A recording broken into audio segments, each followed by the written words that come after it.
बीडच्या गेवराई तालुक्यातील लुखामसला गावचे माजी उपसरपंच गोविंद बर्गे यांनी कला केंद्रातील नर्तिकेच्या नादात 8 सप्टेंबरच्या रात्री स्वतःचं आयुष्य संपवल्याची धक्कादायक घटना समोर आली होती। या प्रकरणात पूजा गायकवाडला पोलिसांनी अटक केली आहे। गाडीत ड्रायव्हिंग सीटवर बसून गोविंदने आत्महत्या केली होती। अशातच आता या प्रकरणात नवीन माहिती समोर आली आहे। गोविंद बर्गे याने त्याच्या गाडीत ड्रायव्हिंग सीटवर बसून स्वतःवर गोळी झाडून घेतली होती। बर्गे याने उजव्या कानशिलावर पिस्तूल ठेवलं आणि गोळी झाडून घेतली होती। पिस्तुलातून सुटलेली गोळी थेट त्यांच्या उजव्या बाजूने आत डोक्यात शिरली होती आणि डाव्या डोळ्याच्या भोवईचा वरचा भाग आणि कानाच्या मध्यमधून बाहेर पडली। गोळी लागल्यानंतर गोविंद बर्गे ड्रायव्हिंग सीटवर एका बाजूला पडला आणि त्यानंतर 8 ते 10 मिनिटात त्याचा मृत्यू झाला अशी माहिती समोर आली आहे। गोविंद बर्गे हा 8 सप्टेंबरला रात्री बार्शी तालुक्यातील सासुरे गावातील पूजाच्या घरी गेला होता।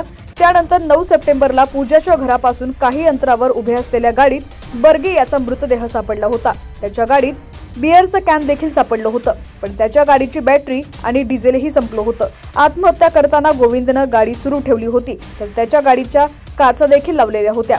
गाडीचा एसी देखील चालू होता अशी माहिती समोर आली आहे। दरम्यान सदर प्रकरणात प्रियसी पूजा गायकवाडवर आत्महत्येस प्रवृत्त केल्याचा आरोप आहे। पोलिसांनी पूजेला अटक केलेली असून तिची न्यायालयीन कोठडी वाढवण्यात आलेली आहे। पोलिसांनी फोन कॉल डिटेल्स आणि चॅट तपासले असून त्यात धमकीचे मेसेज आढळलेले आहेत। त्यामध्ये गोविंद बर्गे यांनी आत्महत्या करण्याची धमकी दिल्याचं उघड झालंय।